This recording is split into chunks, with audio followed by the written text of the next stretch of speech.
that play pattern of being a front line may lose some of its viability as years go on. Well, I like to hear that. Shake things up. Yes, I agree. DMs should be doing that.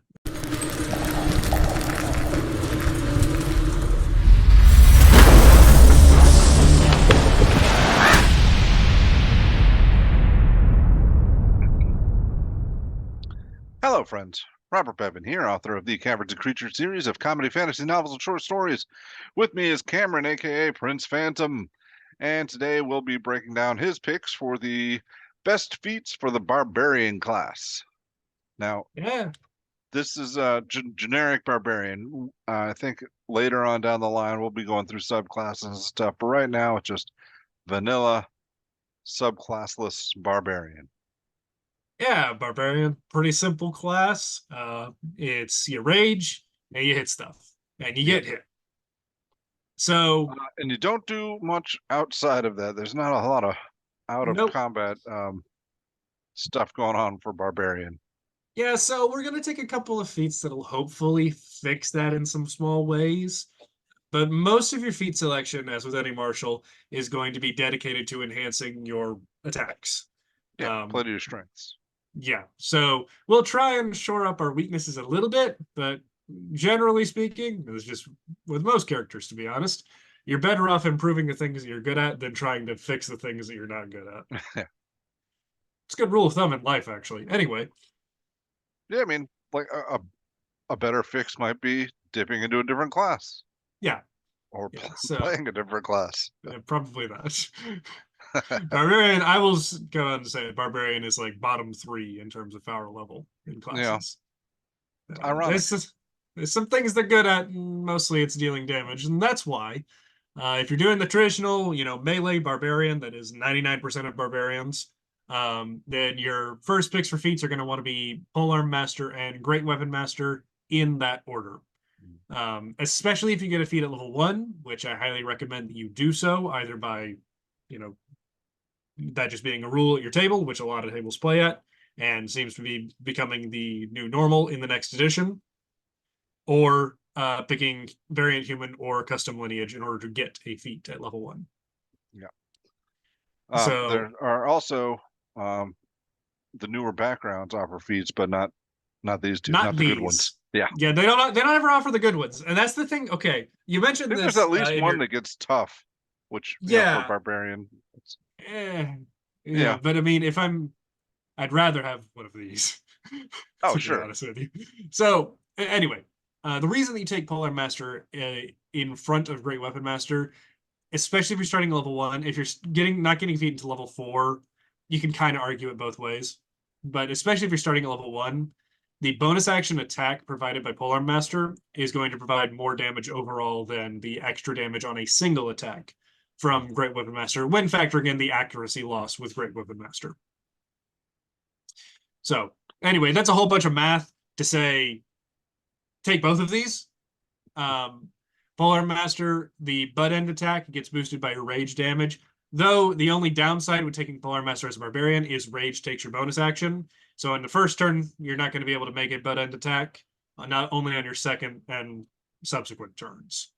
That's fine. It's a small price to pay. You're still going to want to rage. It's still going to be worth it.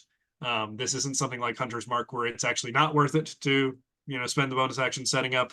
Rage is actually worth it. So. Yeah, I mean, I know that's the responsible order of things. I feel like I want Great Weapon Master first, just because I like the mechanic. But yeah, for the viewers at home, the responsible choice. Yeah, I will say, if you notice at low levels, your DM sends a lot of really low HP minions at you constantly.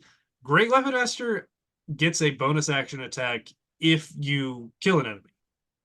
So if you're consistently able to kill an enemy on your turn, if you notice that that's just what your DM does, they just send hordes of small things at you constantly, then, I mean, yeah, go with Great Weapon Master at level 1, and you'll probably be fine. You won't get a bonus action attack every turn, but most turns, so you'll probably be fine. Yeah, I'll be fine. Yeah. So that's probably going to take your first 2 feat selections, be it at level 1 and level 4, or level 4 and level 8. So that's just the martial tax. as is going to be the case with a lot of things that we talk about when we're talking about marshals and feats. Marshals pay a feat tax to be relevant. Yeah. So after that, that's when things kind of open up and you can kind of be your own person. You can you can be unique. Uh, there's the very simple and straightforward path of taking Sentinel, which has the famous combo with Polearm Master, where you have somebody walk in range of your Polearm Master, you get the opportunity attack, you smack them, and Sentinel reduces their movement speed to 0, but they're 10 feet away from you, so unless they have reach, they can't hit you. Yeah, that is really good. Yeah, I mean, as the barbarian, the frontliner, that I mean, not only keeps people around for you to whack on more, but keeps them from passing by to get to the back line.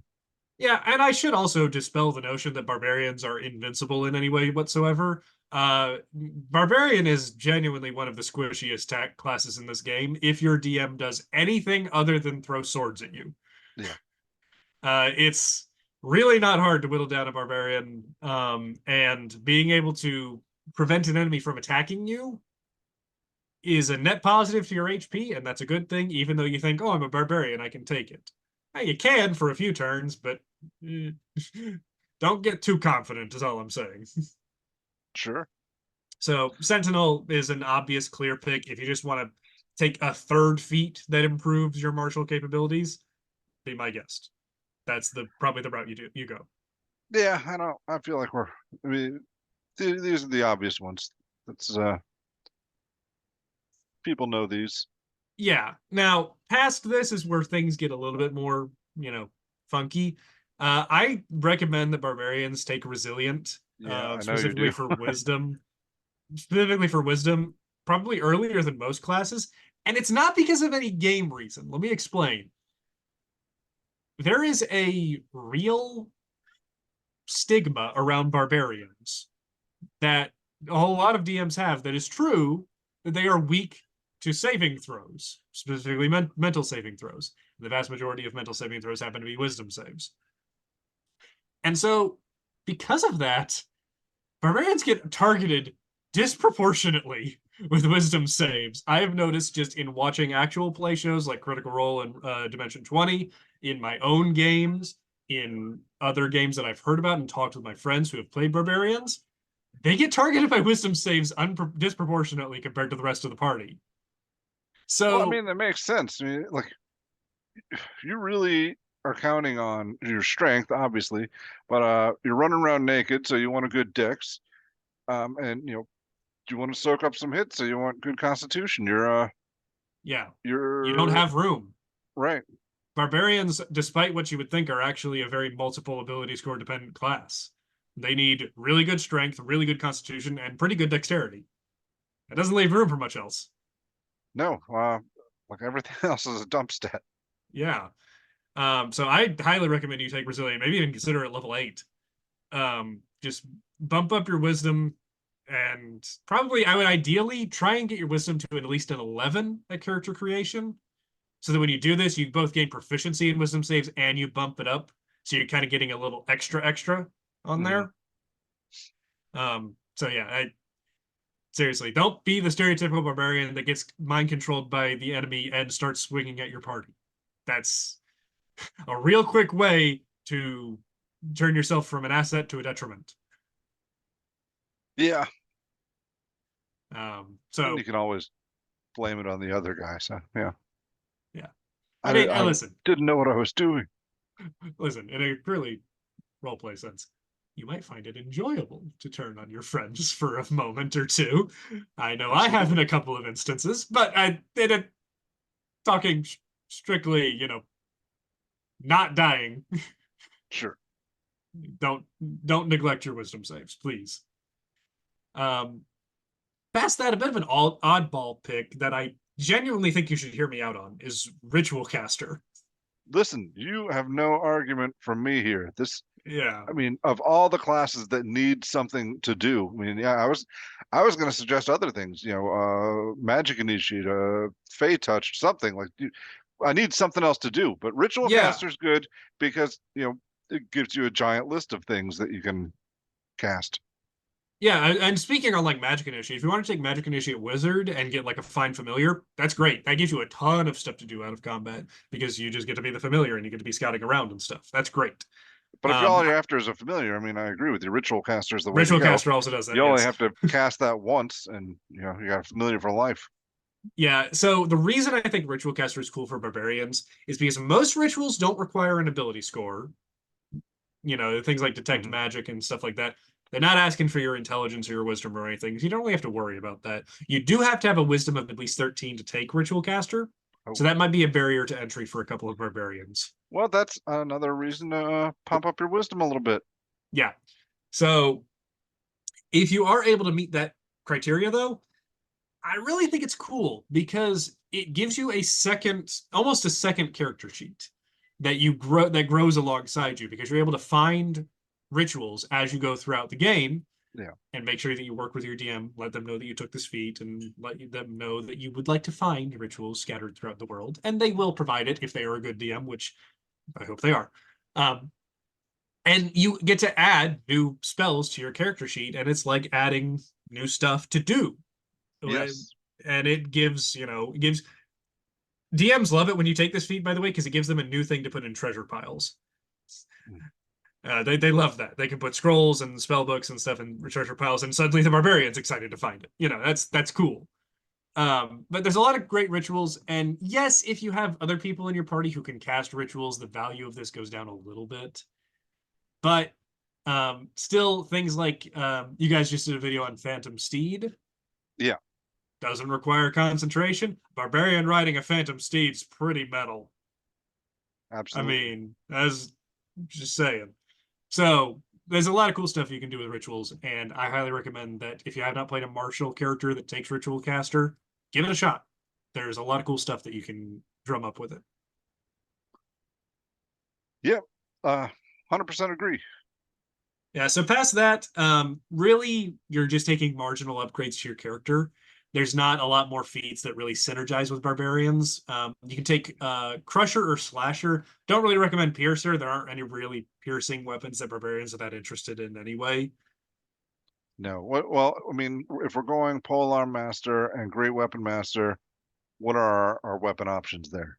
Glaive and Halberd are going to be your two main ones, and And those those are both both deal slasher. slashing. Yeah. But Now then the you got reason the I butt for Crusher. yeah, so you can actually take both if you wanted.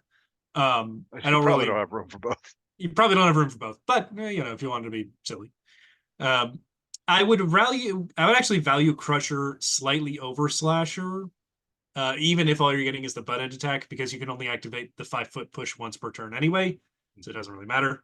Um, Both give you something cool when you crit, and barbarians crit more often than other people because of reckless attacks, so that's nice. Um, and I the reason that I like Crusher more is because it actually lets us reposition enemies, even if it's just 5 feet. You can stand right outside the wall of fire area of effect, smack people back into it. It's a good time. Yeah. Tried and true play pattern. Um, Whereas Slasher is only lowering enemy movement speed, and if they're already at you, that may not be important. No, probably not. Unless you're doing like a Phantom Steed skirmisher kind of thing. Which would be cool. Yeah. I encourage you Of to play course. around in that space. Then again, if I mean the 100 feet of movement, you really don't need to slow them down. True. Um, Past that, I really would just recommend generically good feats like Tough and Lucky. Um, there's not much more you can do beyond that. Taking Tough as a barbarian feels really cool because, you just add on to your already tall mountain of hit points, but it's Yeah, not necessary. right. Sam and I recently did a tough video, and that was I brought that up, and that's what was his conclusion was, if it comes down to you are losing that many hit points, and tough is what's keeping you alive, the rest of your party is probably dead, and you will be soon anyway. Yeah, that's kind of the problem of the barbarian in general. You're really, really good at tanking damage. Shame about the rest of your party. I don't know that I agree 100% though, because you are specifically going up there to take damage.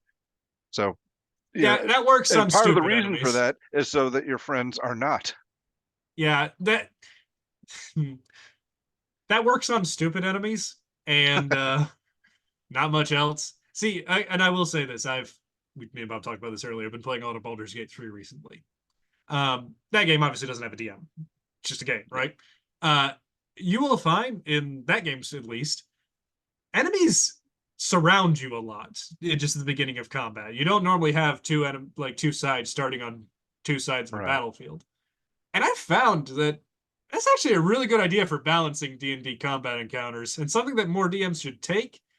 And I would caution that due to the popularity of Baldur's Gate 3, many DMs might start doing that.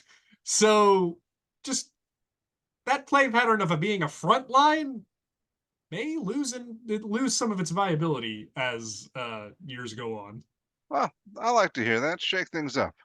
Yes, I agree. DMs should be doing that, and I do hope that. By the way, this is not at all related to this video, but I do hope that that game inspires DMs to be more creative with combat because it helps avoid things like just sitting there smacking the barbarian for 2 damage 20 turns in a row. That's not really fun. Mix it up.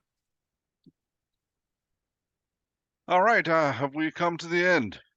Yeah, I mean, at this point, we're talking about feats that you're taking at level 16 and 19. It Yeah. really doesn't matter. And also the fact that you've taken a straight level barbarian this far.